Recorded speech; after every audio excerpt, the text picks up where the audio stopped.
Welcome back to Between Two Gongs, brought to you by J True Mindset Coaching and Centerpeace Healing Arts Center. Welcome back to Between Two Gongs. I'm here with my brother Landon. He's the musician, the artist behind Soul Mystic and Eternal Conversation. Wonderful music, soul-centered. There's a lot to be said around that, and in fact, that's the topic of conversation today. So, I want to get into mainly how your music relates to your psycho-spiritual practice. We talk a lot about psycho-spiritual work all the time. Yeah. But I think first we have to go back to the roots. So, how did you even get into music in the first place? How did you start to see spirit in music? What were the initial beginnings of Landon as an artist way back? Well, first off, thank you for having me here on Between Two Gongs. It's an honor, and Justin, I appreciate you and all the things that you stand for and all the things that you do. And I'm grateful to be here now. I'm grateful to be a part of this. I'm grateful you'd asked me to.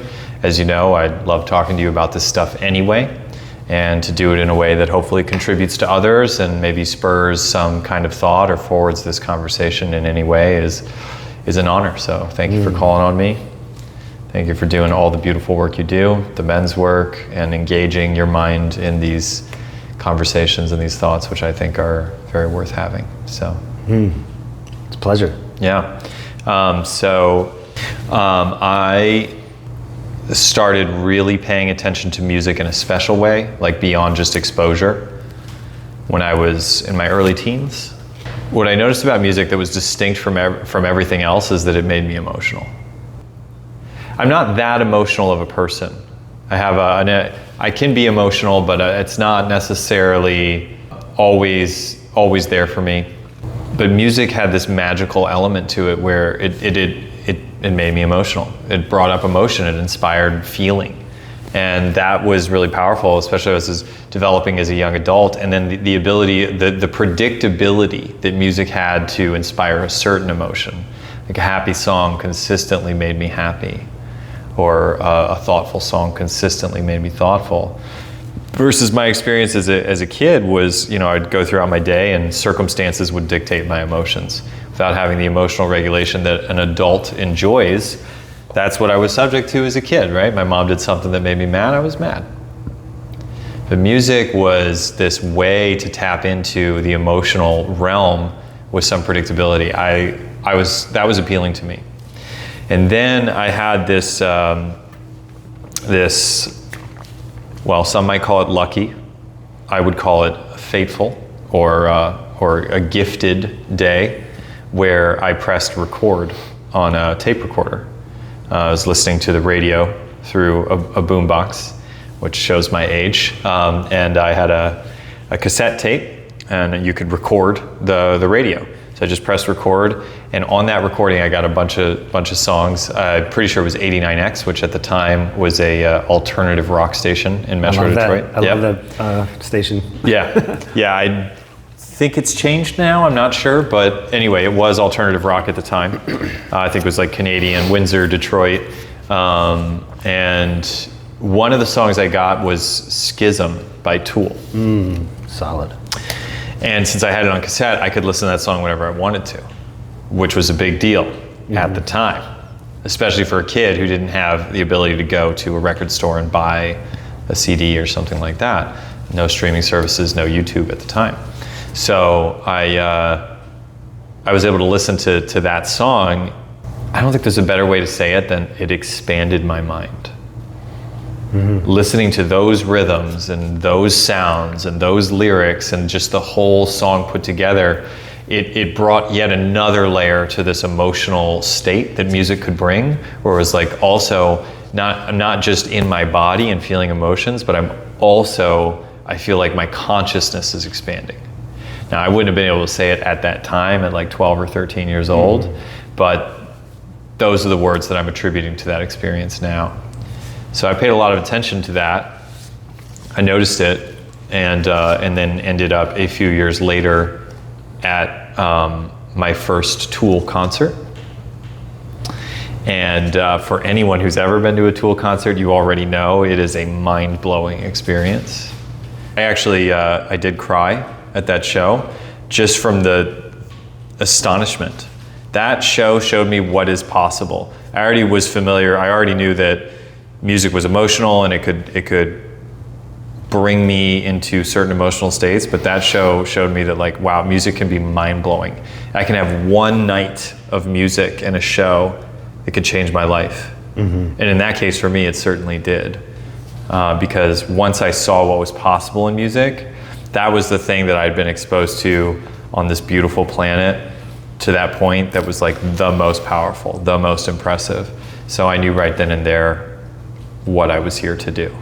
Yeah, especially being blown open at Tool, of all things. I mean, that is a powerful experience. I too had the same experience of recording on a boombox, and also I feel like you're describing what's in my consciousness around music as well. I can really relate to that. My first time feeling like really connected to something of a bigger purpose. Before finding any kind of psycho-spiritual work, spirituality to me at that time was like, go to church, sit down, stand up, repeat these words. Right. Music evoked something of depth. Yes. So, yes, to this day, I think of music as just a tool. Nice one. See what I did there? I do. Yeah. I believe that we're spiritual beings having a human experience, and that woven into that is this emotional realm. We get to experience these emotions, and that's really a gift. It can be pretty tumultuous, it can be chaotic and crazy, and music's ability, as an artist, I can use music to be prescriptive about emotion. Like, what emotion do I want to evoke, and when, and how, and to what extent, and how does that weave into the song or to the album in a deeper way, or the show. And as soon as I could see that that was possible, and how powerful it was, I was all in. So how old were you at this time? By the time I went to that Tool show, I was 16 or 17. And so you hadn't picked up an instrument yet? No, I did. I played, my first instrument was actually trumpet. Nice. Started in 4th grade. Solid. But I was in the school band for just 4th and 5th grade. No, I take it back. That was middle school. Okay, not too many choices back then, I think. I think there was choir or band. I mean, as far as orchestra. instruments.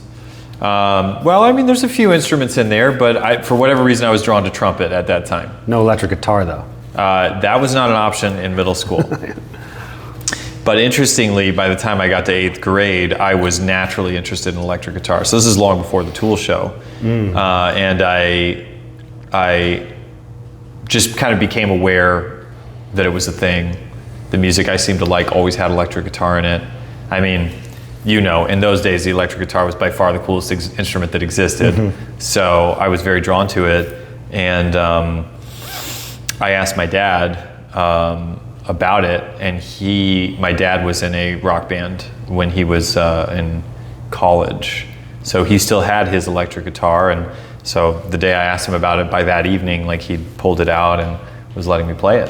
Okay. No big deal. And about 2 weeks after that, a friend of mine in school named Zach Stosky, shout out to Zach. Shout out, Zach.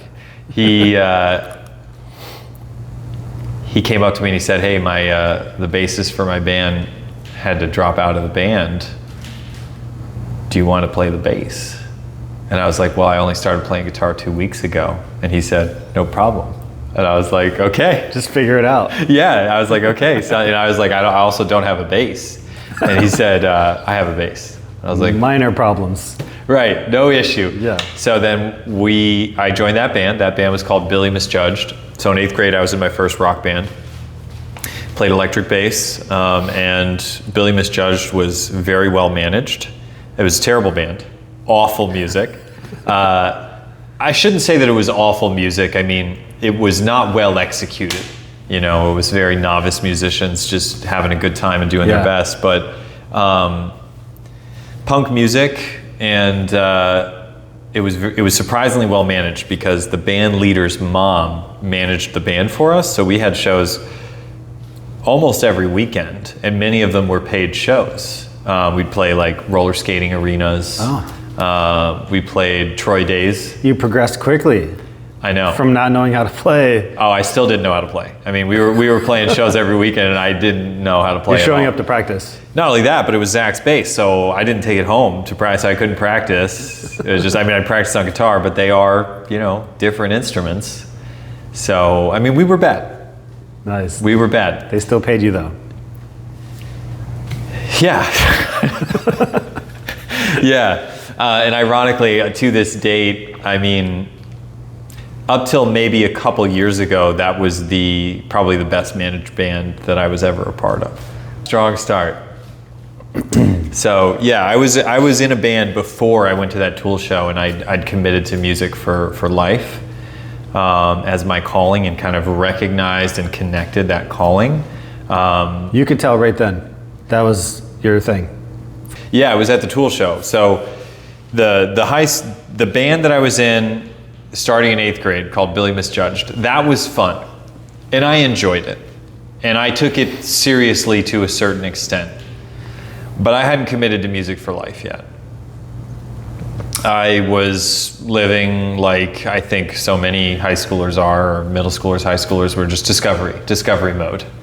I was just out there learning about the world, gravitating towards what I liked, and a few friends of mine got into cars. I was into cars, did some other stuff. But when I went to that Tool show, it was an interest that I already had. I already liked that band. I already knew that I loved music and wanted to make it and enjoy that in my life. But when I went to that show, it blew my mind in terms of what was possible.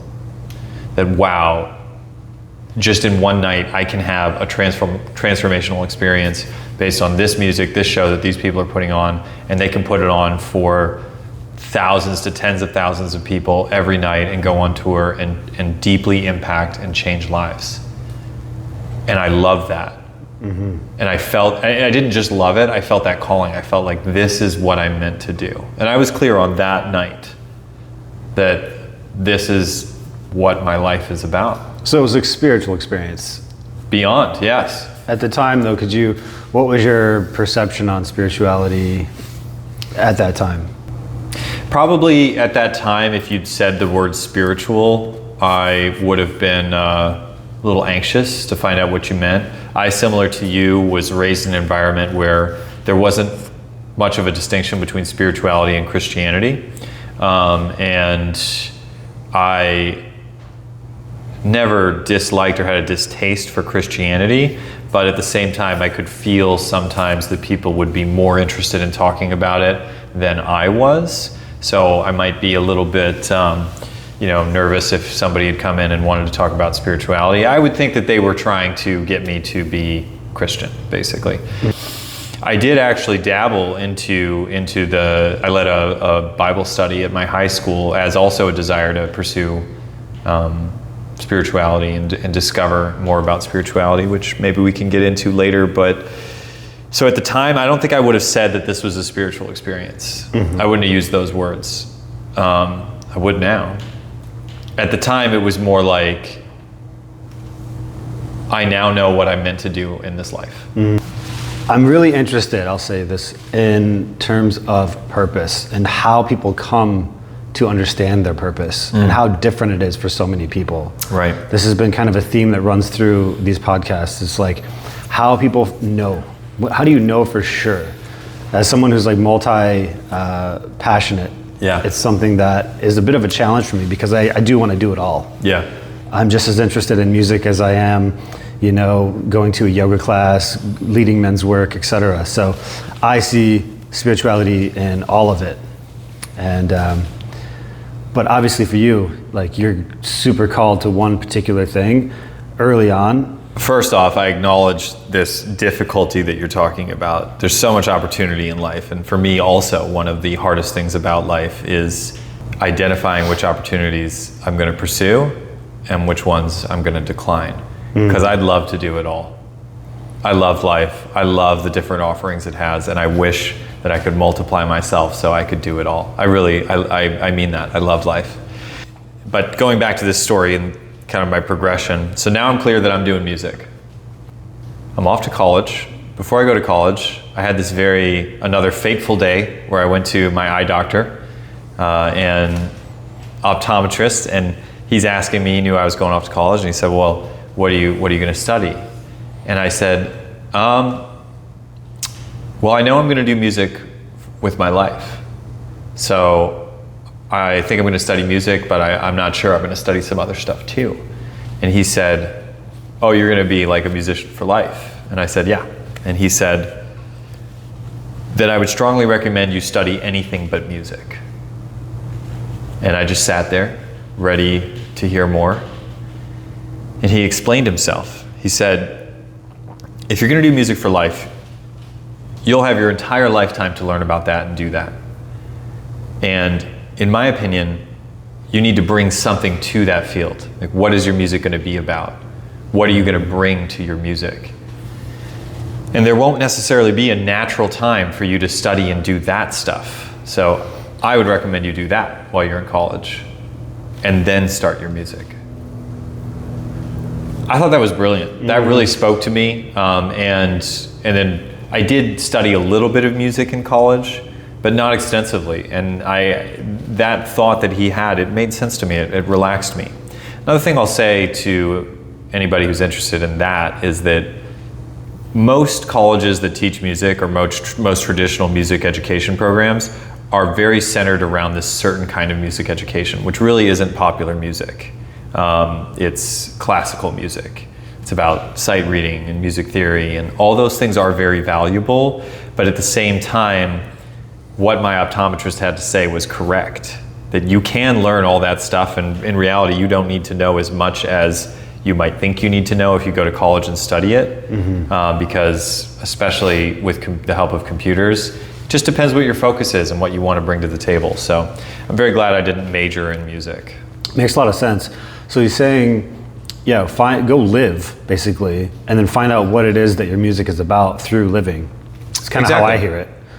I resonate with that so much, as I've come to learn that now as someone who grew up, when I was a child, I always wanted to do music, but never brought myself into it in any way, and didn't really know how to get involved, like where I wanted to start. And I ended up basically just doing practical things, having a job at a very young age, started working at 14. And it became just about doing that, and then going to college, studying architecture, going that direction.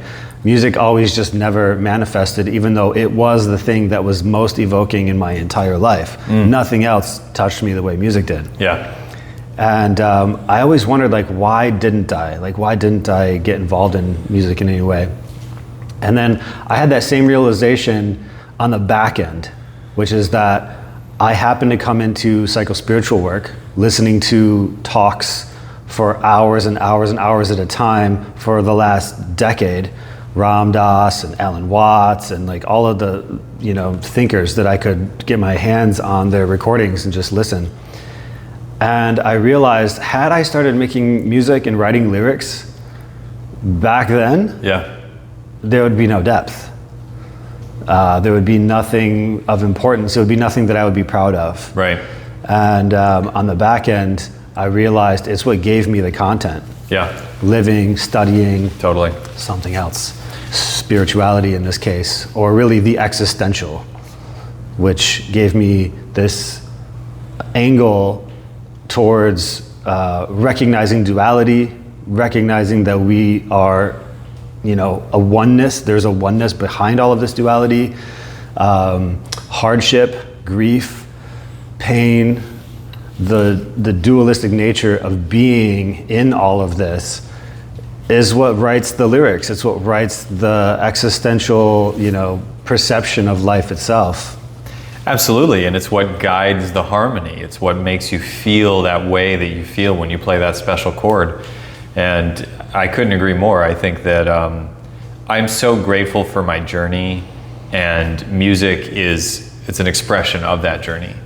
And it's an expression of like what is worthy in my experience here on earth to put into song, to not only immortalize, but also to create into a piece of artwork that is infinitely distributable, so that other people may also get to experience their own version of that piece of art, of that moment in time. And if I don't have something of value, something worthy of going through that process for, then what's the point in the first place? So what was your perception and what was your takeaway and your variation, your version of what your eye doctor told you to do? Like, how did you go and then get the information, so to speak, or live, and then bring that to your music? What was it that you grabbed and pulled into your music? I think at that time, I love the way you phrase that question because it sounds very intentional and deliberate, and I resonate with those words, and that is how I live my life today. When I was 17, 18 years old, I did not have that freedom and awareness. I lived my life much closer to a realm of like, what am I supposed to do? What should I be doing? So I lived inside of that prison of should, shall we say. I think should is one of the most destructive concepts and words in the human language. You don't want to should on yourself. The world of should is very, very painful place. So, but I was definitely living in that world, as I think many young adults do in our culture. And so I went and I ended up studying philosophy, politics, and economics. No regrets about that. That's wonderful. I think philosophy certainly taught me how to think to a certain extent. I was able to, that was a relatively new major at my school. I went to the University of Pennsylvania in Philadelphia, and I was in the second year that they offered that joint major of philosophy, politics, and economics. And one of the reasons it appealed to me is because it was new, so they were still figuring out exactly what that was. And within that, as long as I worked with an advisor, I was able to basically design my own path within those subjects. And what I designed was human decision making. So that's what I really studied, human decision making. Yeah. So what that looked like was, instead of Economics 101, I took behavioral economics. I took behavioral psychology.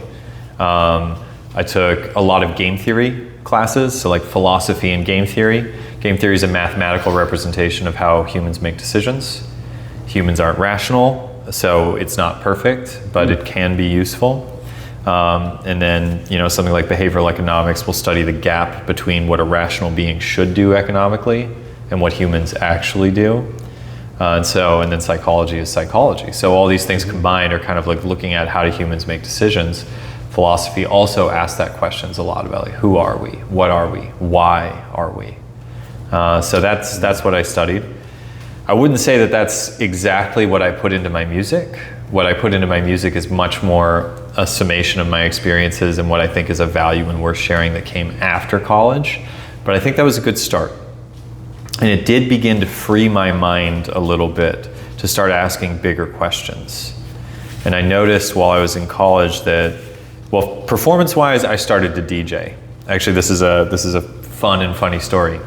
There was a club fair day where they had like all the clubs on the college walk, and you could walk by and join the ping pong club or the knitting club or whatever, and it was designed for freshmen to find their tribe. And at the end of the walk, right by the library, there was this guy DJing, kind of like up on a little stage and so on. So I walked up to him and I was like, "Is this the DJ club?" And he said, "No, the college is just paying me to DJ for this event, but here's my card. And give me a call sometime if you're interested." And I was like, "Okay." And so I did. Shout out to Charles Pensig. He took me and a few other freshmen that year under his wing. And basically I just went to his apartment a few times, and he just set me up on some decks. At the time it was Pioneer CDJ 1000s and a Pioneer DJ M600. That was like the rig. And he was like, "Yeah, you can't break it, just have fun." He had all these CDs, and you would literally plug the CD into the CDJ, which you don't have to do that anymore. Now it's all on a computer or a thumb drive. And I would just like mix between songs. Since I was a musician and I had that experience, this actually was quite easy for me. It was pretty natural to do things like beat match and to listen to a song and think about what song will this mix well into. The only thing that was hard for me is I didn't listen to much of the popular music at the time. I was like listening to Tool, and nobody wants to hear that at a college party. So But yeah, so that worked out well. And then after maybe 3 sessions of that, he invited me to just come spin this party that he was doing. And I was like, hell yeah, why not? And then I go down to the basement and they're bumping the tunes. And then I walk up and they're just like, it was a pretty high pressure environment for me because I'd literally never DJ'd except in this guy's apartment, and I didn't really fully understand that I was walking into a party to DJ for the party that was gonna be like bumping. So Charles just told me, oh, put this song on after this song, put this song after this song. And I did that, and there was another DJ there, DJ Tyga, and they were both like getting so excited because I kept having these perfect mixes. I mean, they helped me a lot because at the time, selecting a song was like, you got about 2.5 minutes, 2 to 2.5 minutes to get from one song to the next. And in that time, you had to look for the right CD inside of your CD book. And it had to match BPM, so your organization system mattered a lot. Nowadays, none of that matters. It's all on a computer, you can just search for the song you want or organize it by BPM. It's so much easier now. And then the other half the time, you want to load up that track on that CD and then listen to the beat and beat match it, which again, you don't have to do that today. There's a sync button, which has changed everything. So in that, it's a high pressure situation, especially if you're new. You got to be on it, dead focused. And I nailed like 8 or 9 in a row. Perfect mixes with them feeding me the tracks.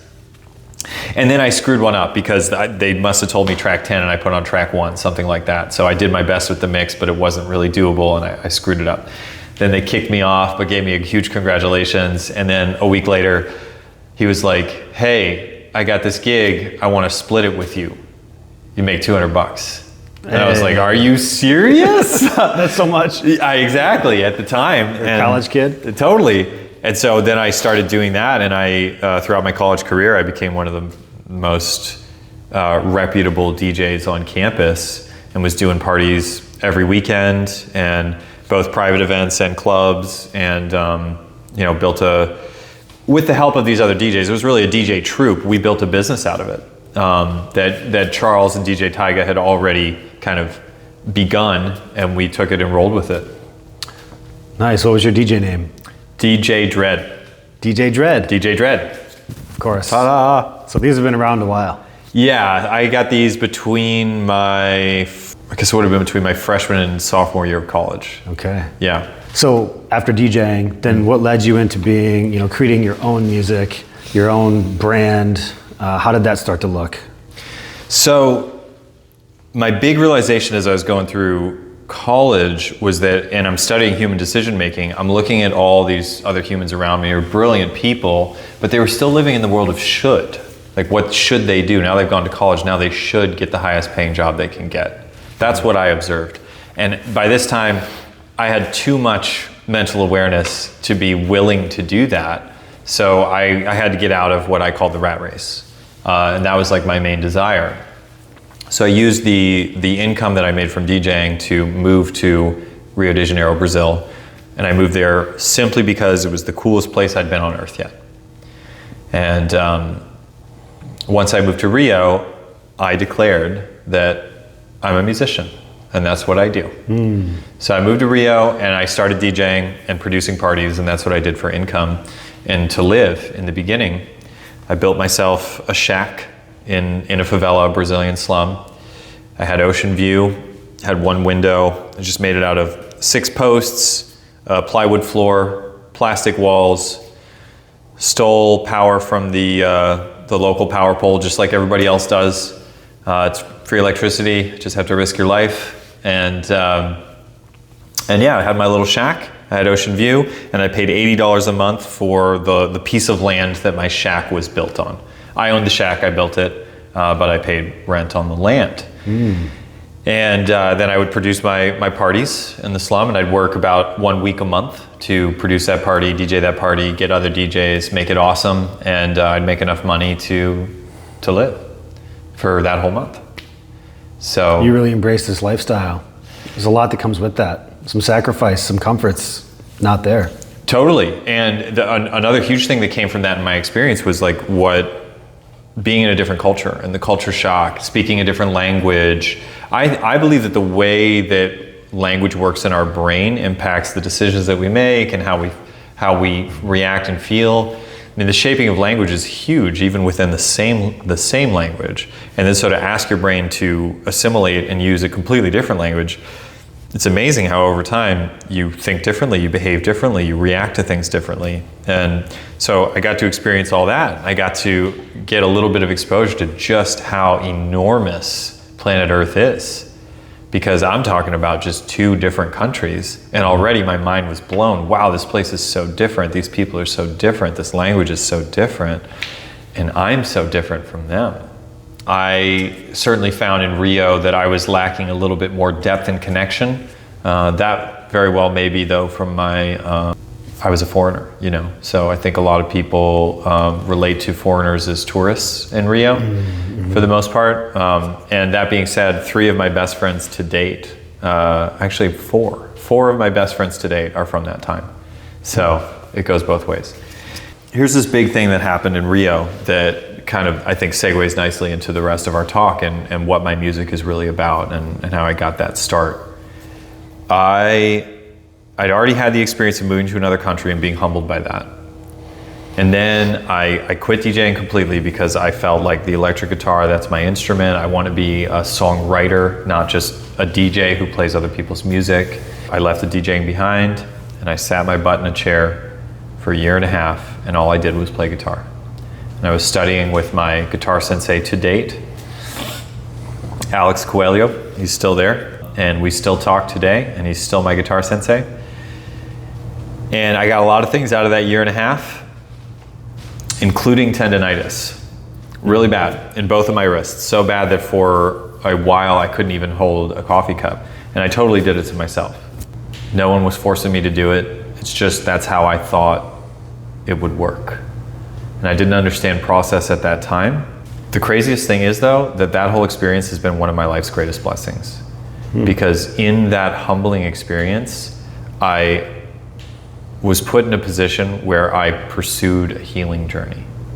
And on that healing journey, I discovered programs and modalities that have been so deeply impactful in healing beyond just the tendonitis. Healing to my spirit, healing to my soul, and showed me more about what my music can share and what it can bring to people.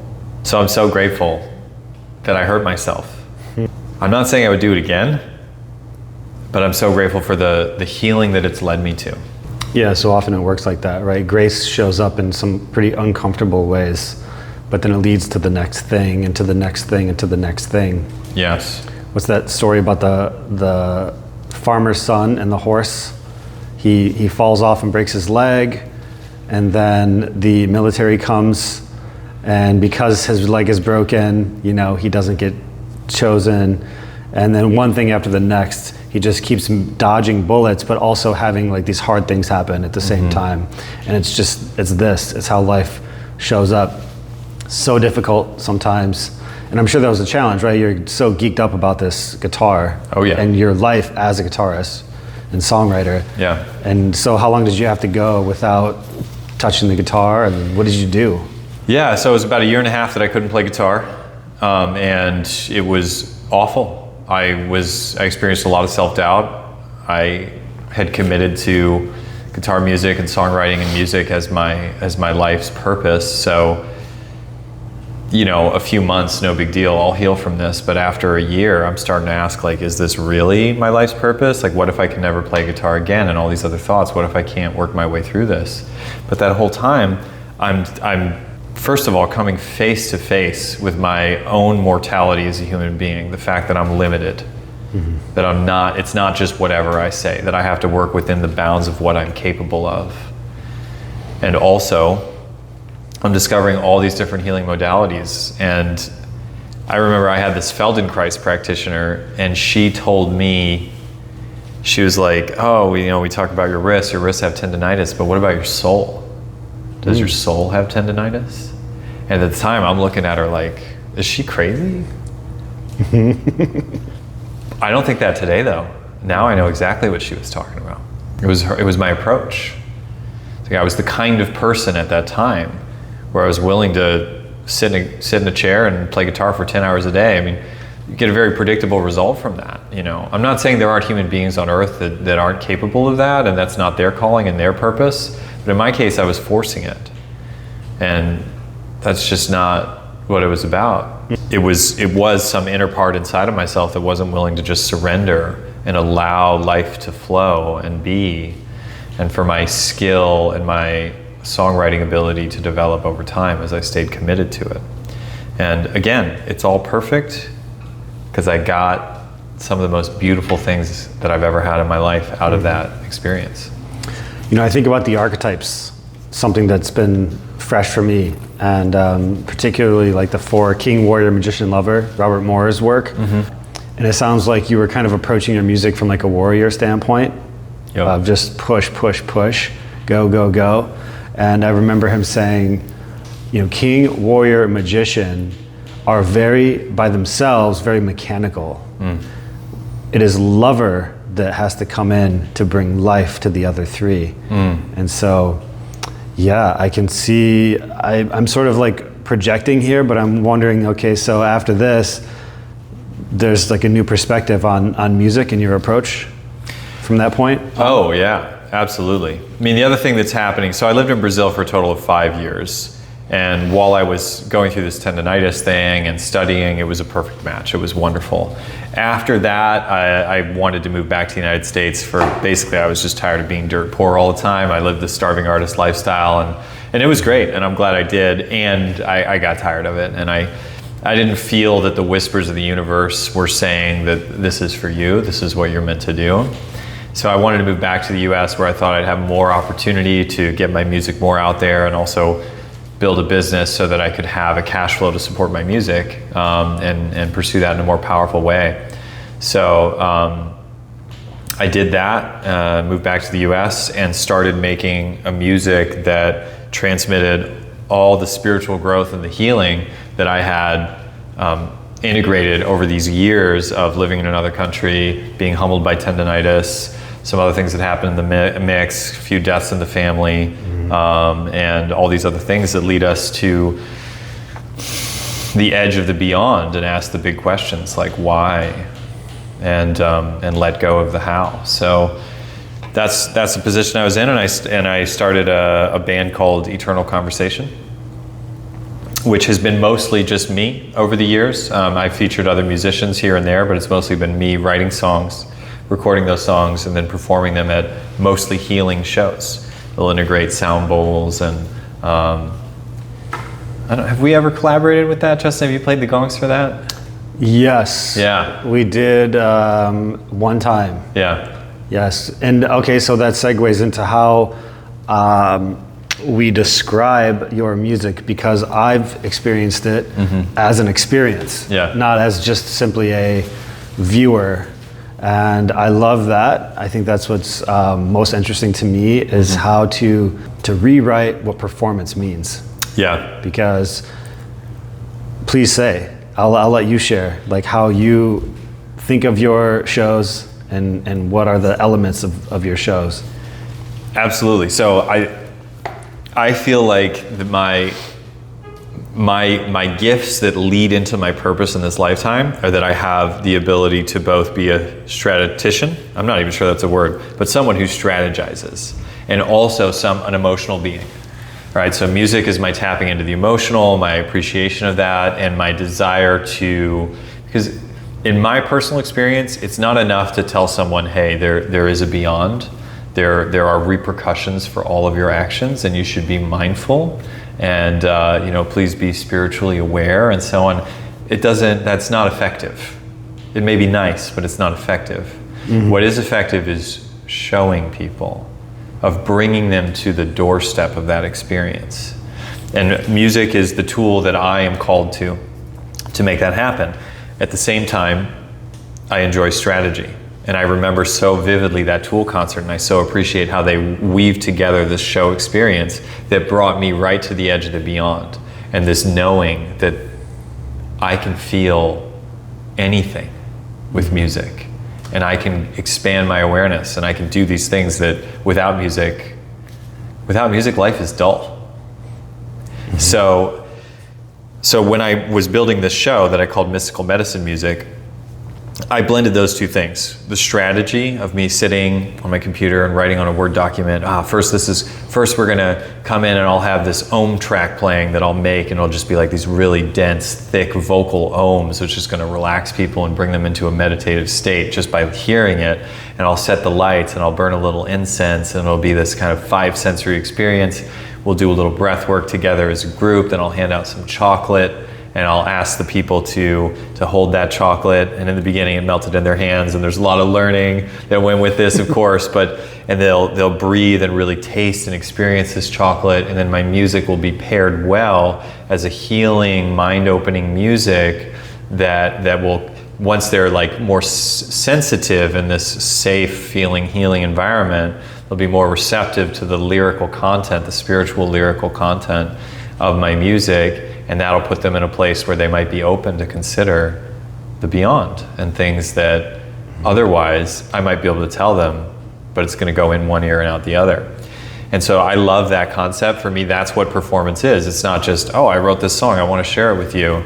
It's not that. It's how can I take the environment that exists and meet the listener where they are to invite them into the space where my music is actually going to reach them.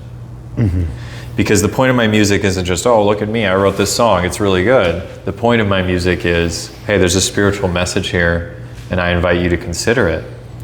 But I know that it doesn't work to just say, hey, you, consider my spiritual message because I said so. Mm-hmm. It's worth it, trust me. So intellectual. Exactly. What works is for me to say, hey, come enjoy this wonderful experience. And then after you do that and I demonstrate that, like, oh, there's some rapport here, you can relax, I've got the pretty lights, the nice smells, feels really good. I even had a massage going a lot of the time. Was that going on in the show? So I experienced your workshop format where everyone had their own yoga mat, so everyone's laying around the room, and then you had somebody playing singing bowls, so you have this whole experience together. It was the fog machine, it was the lights, the attention to the detail, it was the invitation in, and like this sort of guided meditation piece. And like you said, handing out the chocolates for like the sensory, then that like weaves into or leads into this like sort of sound bath where everybody's laying on the yoga mat. And I think there's the thing about closing the eyes and laying down. So it takes my mind off of it, and it becomes some variation of just receiving it energetically and just hearing the sounds and not even having to use muscle tissue to hold my body upright or my eyes to look. And so instead it's all just coming in through the sound, the smells of the room, and a hyper focus on the music. Absolutely. And all that stuff, I think it's wonderful. But for me, that whole infrastructure around the show is just to tee up the music perfectly. It's just what I can do to set up the environment so that people's minds and ears and bodies and spirits and everything about their being is ready to receive that music. And Tool did it for me, and now I do it for my music in my own way. Yeah, nice. So I see it as, the way that you bring it through in that way, and the way that it's facilitated, it feels like going to like a class or a workshop. Mm-hmm. And I love that it's that as opposed to just simply coming and watching a guy perform. So now after all of this, you've lived quite a life. How do you see spirituality now? Or how do you experience spirituality now? I experience spirituality now in everything. As I continue to bask in the glory that is this life, I am more and more aware that everything is a reflection of spirituality, and that I cannot distinguish any mundane event from the greater whole. For example, I came out with a song called Surrender about a month ago, and since then, and so I'm singing about surrender, and I'm posting videos online about surrender, and I'm surrender all the time. And since then, I had this experience where a guru of mine, he saw the video, he saw me perform the song live, and then I'm sitting and I'm talking with him about meditation, and he says to me, Landon, you must follow your own teaching, and you must surrender. And I'm thinking in my head, James, I do surrender. Like, I'm that guy. I'm living this life. I'm not just saying just for other people to surrender. I'm living by example. But at the same time, I get it. I see what he's talking about. There's always more opportunity. Spirituality is an ongoing conversation. It's not like, yes, well, now that I'm enlightened, I'm good. Box is checked, and tomorrow and from now on, it's going to be easy. It's not like that at all. It's a flow. And everything that we go through, it just keeps coming, and to keep embodying that which I believe, my principles, what I stand for, it's a daily thing. Momentary thing, in fact. Yeah, I think of the way in which life feeds the the lyrics as a musician, and how we've kind of taken two different approaches, and I've noticed that before. When we've talked about music, God, 8 years ago or something, when you first came into my yoga class. Right.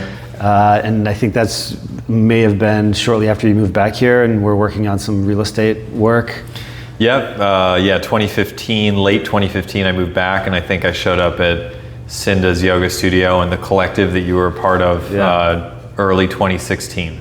Okay, that sounds about right, almost 10 years ago. Mm-hmm. And I remember coming over and seeing your setup, and just your approach was different. At the time, I was more interested in like hip hop, and I was listening to artists that were definitely depicting consciousness and the dualistic nature. Or I'll say it this way, I remember talking about conscious rap or conscious hip hop at some point, and somebody said something about there's no need to even separate that from hip hop because it's all conscious. And I was like, interesting. Yeah, because like even the dark stuff is conscious, because darkness exists within this dualistic nature of it all. And so my take on spirituality now is just like, the dark stuff exists within the model of God the Creator. It was designed this way. And so when people are rapping or even, scream singing something that is pretty heavy, look at like metal, for example. It's conscious. It's talking about, it's expressing a human emotion. It's expressing something that is might be frowned upon by certain others, and then it's loved by someone else who can really relate to it. And so I think of that. And so anyway, back then, I was writing a lot of lyrics that were maybe like anti-system. I don't want to say political, but something along those lines. Think for yourself. Yeah. And I remember you giving me some advice around, like, you were surprised, that I was like writing about these things because you knew me from being a yoga teacher. Yeah. And so I think about that sometimes. It pops up in my head, and I'm thinking, why do I tend to use my music as an outlet for awareness around those things? And for me, it aligns because in the day-to-day life, there's no expression or no place to let out a little bit of like irritation or this kind of thing, And so I find it therapeutic in that way, to just speak about duality and, the way the devil gets into the mind and dark thoughts and facing duality and death and dealing with death, and how actually life is pretty gritty in that way. It is, and I can understand what you're talking about, and I also see and appreciate the value and need for a self-expression around certain emotions. The way that I've always personally related to this question is I come from a place of like, what do I want to promote? What do I want to see more of? What is the legacy that I want to leave behind when I'm no longer here and a part of this earth the way it is, and my body and spirit has moved on? What do I want the world to be more like because I was there? And for me, that's like the same thing as saying like our word is our creation. And it's just in music you get to have music and words, which hopefully sets up the words to be even more powerful, even more resonant. And so for me, that's what I think about. And I know I'm pretty clear on what those things are for me. Positivity, transcendence, integrity is a big one for me. I do back and forth on this because sometimes I like you, I want to express myself. I've had a hard time and I want to put that into a song in a minor key, and I want to be sad about it, and I want to allow that experience to be therapeutic for others too, and put it out there and distribute that music. And I think that it's tricky because to me it's a little bit of like an artist can say like, oh well, this is all conscious, this is all just self-expression, and we all need that. But I also think if I make a really banging song and it has a good message, then that message becomes a mantra when people listen to that song over and over again, and that mantra ends up integrating into their being. Or I can have that same banging track and I can put a bad message, and that bad message also becomes a mantra. So for me, and being careful about my word, one of the things I'm committed to is if I have a sad song, if I have something that's meant to be therapeutic, a release, an expression of sadness, an expression of anger, an expression of something like that, that's totally okay as long as the message is carried in that way. It's like, this is an ability to, so it's not ends up being like a negative thing or something like that. Now that's something that I own. I'm not saying everybody has to do that. I'm just saying that that's my approach. That's what feels good and aligned for me. And for me, when an artist makes angry music that has an angry message and doesn't leave me with some kind of cap on it that says, and now that I'm over that, I can move on, or whatever, or something that just signs it off with a signal of therapy or positivity or moving into a different expression, then for me, that's not art that I want to make. Because I'm not making art just to express myself. I'm making art to empower others to live the life that they want to live, to experience spirituality, to experience the beyond. And so I feel that, yeah, it's my life's work to be mindful about that. Yeah, wonderfully said. I feel the same. Like when and it took a certain, I think, time of contemplation to come to that, where, now when I write songs, like it does have a little more of that twist of like flipping it back and saying, life is a struggle in these specific kind of ways, and also, for number one, it doesn't last forever, and number two, those are, in the same way that a diamond needs to be grinded on in order to shine. It's that, I think that's the general message that life itself is trying to express. Right. It's gritty, but how do we make the best of it while we're here? And or as Ram Dass says, how do we keep our heart open in hell? That's like the meditation, continuous meditation that he's got going on, to keep one's heart open while in hell. And I mean, it's kind of Buddhist in a way, right? It's like all life is suffering. Seeing all life is suffering, because even if you get what you want, it perishes, it goes, you lose it, and you have to be okay with that. Yes. And so I think that dualistic look at life is the main question, or the main recognition that we as humans, the most existential question that we have to face, is how to be okay with the heavy stuff and just the way that life goes. Yeah, I agree. And to find beauty in the midst of it.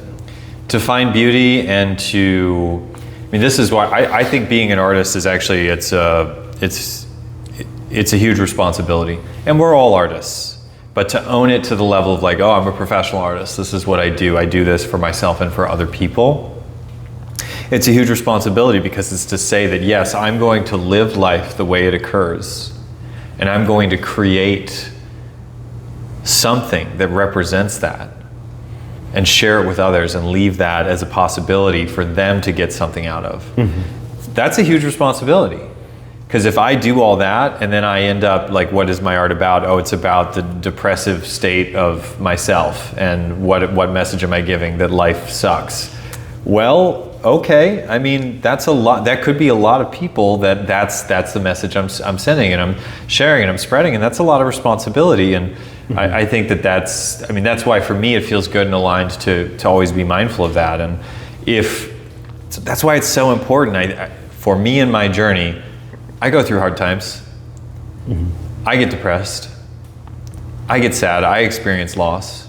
I get angry.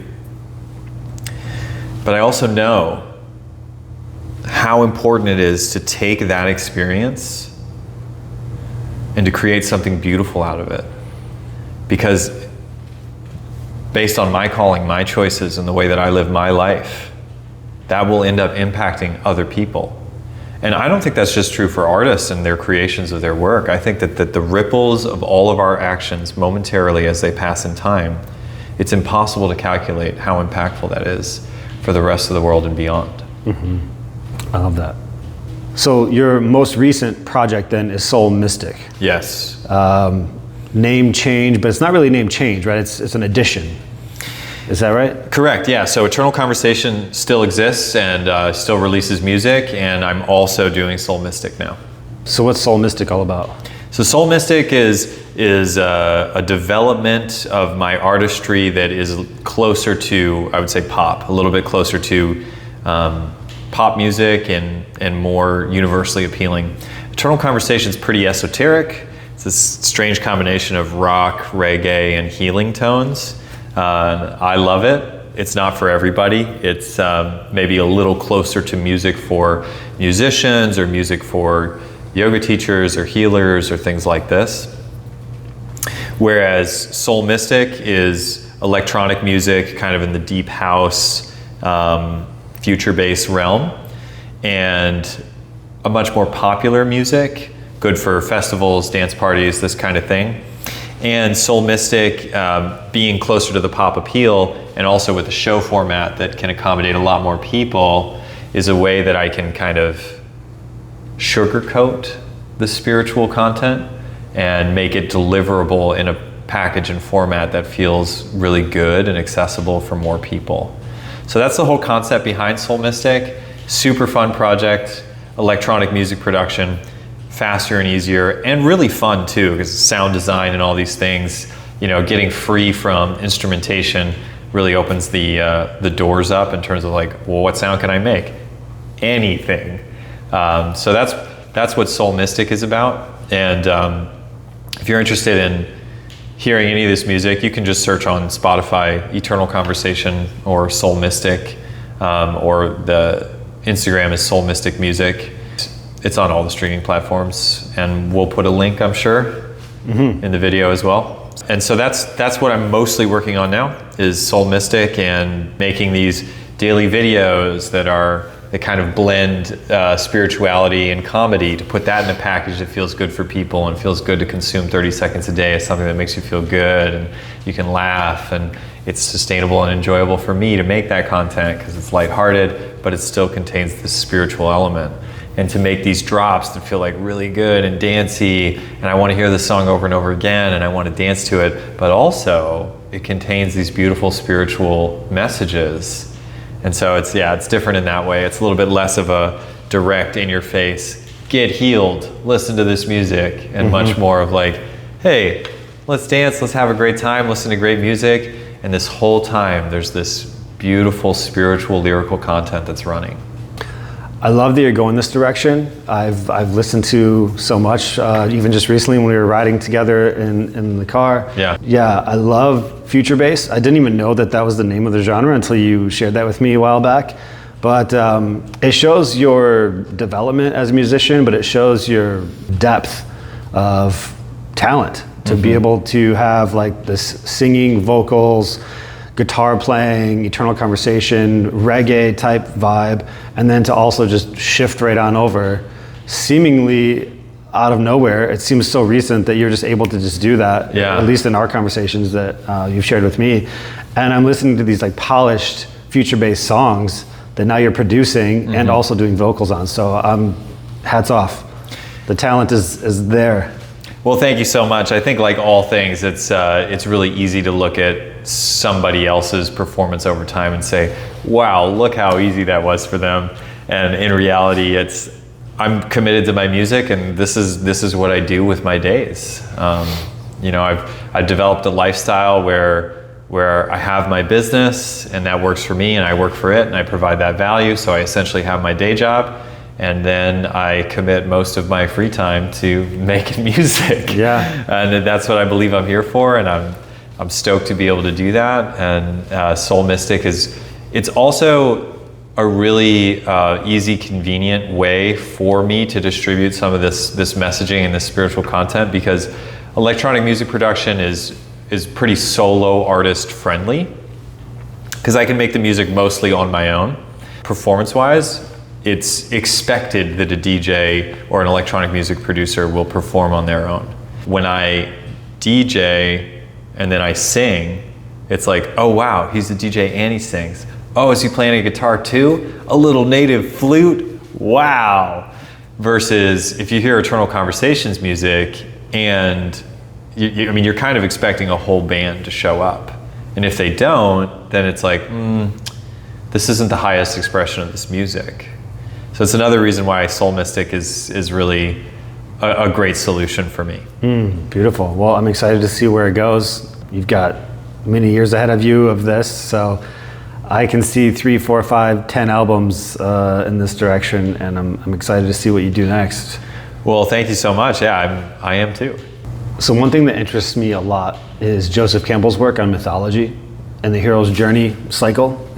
And I always relate this to purpose and like finding, how we go about finding our purpose and living this life. And the very first thing that starts to happen in that cycle is that a person is called to something in the non-ordinary world, like your experience with Tool, the Tool concert. You had the calling, and most people, the next step is that there's what's called the refusal of the call. Like, I can't do this. Fear, and then not doing the thing, right? This is in all of the adventure movies, like Spider-Man, all this kind of thing. There's this like, no, this resistance. Right. But listening to your story, I'm hearing you just move to Brazil, say yes to it, change your whole life around, and have this ability to just dive in. It seems as though the yes was pretty solid right away. I think that one reason why like films are such a powerful piece of artwork is because we can consolidate epic, massive stories into just a couple of hours. And if there was a movie about my life, I think the great issue with the hero's journey would actually be when I had tendinitis.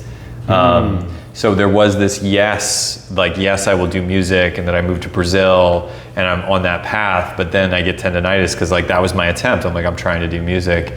And then in my hero's journey, that was the refusal. It was like, oh, I can't do this.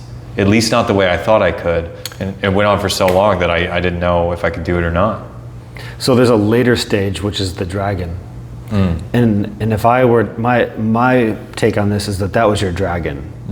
You had to slay that dragon. You had to work through that difficulty. That was a difficulty. That may be true, and this is the other thing about the hero's journey, because I'm also familiar with this somewhat. I wouldn't be able to recite it. I always appreciate that about you, Justin. You can just impart these wisdoms, and you're such a great sharer and knowledge base for these epic wisdoms, and thank you for always sharing that with me. And I can see how that might fit in there. Again, it's like when we write movies or make videos or songs, we can just strategize and make all these fit into these little boxes and be so perfect. And I can see that as my dragon. The other dragon that I can see is that I recently moved to California, and I went from living a pretty comfortable lifestyle where I have my own space and I have plenty of friends and a good friend group and a solid kiteboard. I have a great life in Michigan, to jumping in a van, driving to California, living in a bedroom in an artist community, sharing a bathroom and a kitchen with 43 other people, sleeping in my van, and humbling down big time in my late 30s, where I'm no longer in that like 21-year-old spirit of like, screw it, I'll move to Brazil and build my own shack. I don't feel that way anymore. You know, for me, that was like surprisingly easy at the time. I had that renegade spirit, whereas now I'm like, I'll do it. But it's not comfortable. It's not comfortable. It's not as easy as it was.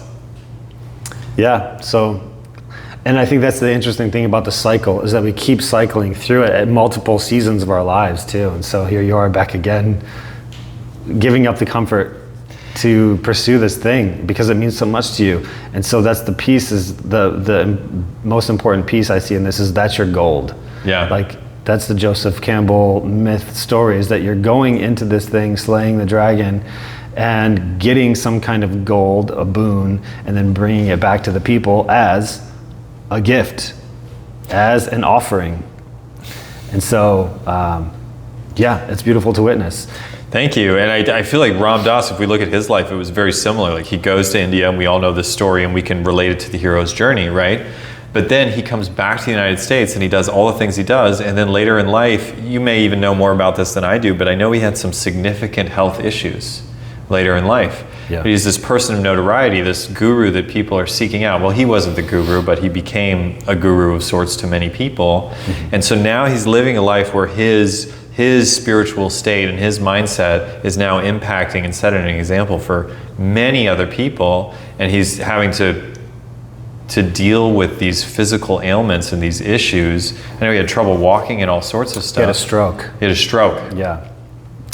And all the media I've seen of him after that time, he's still doing it. He's still approaching it with peace and calm. I am loving awareness. I am loving awareness. And I think that in movies, the hero's journey is nicely consolidated, and we get this very neatly packaged impression of beginning, middle, end, and it's all glorious. And in real life, we got 16 different heroes' journeys that were somewhere in the middle of, some were just beginning, and as soon as you finish one, the next one starts. It's just like spirituality. It's everywhere all the time. It's definitely sloppy in real life. Absolutely. And non-linear. Yep. But yeah, it's fun to look at the pieces though, because, you know, I feel like it puts our lives into context, into these chapters, and just seeing how, you know, where we're at, like these life reviews. Another thing that comes up is Maladoma's one-liner: if your job and your purpose are not the same thing, you're loudly applying for trouble. And so it's just another nudge to move in the direction of the thing that speaks to your heart most. So, good job. Well, thank you so much. I'm really grateful to be here. Thanks for separating some time to talk with me. I mean, we do this all the time, but it's also an honor to do it here in the presence of these two gongs. Between two gongs. Between two gongs. Yeah. Well, thanks for coming on. You can find Landon's music in links below. Soul Mystic, Eternal Conversation. We'll put links to Spotify, maybe some YouTube videos. Sure.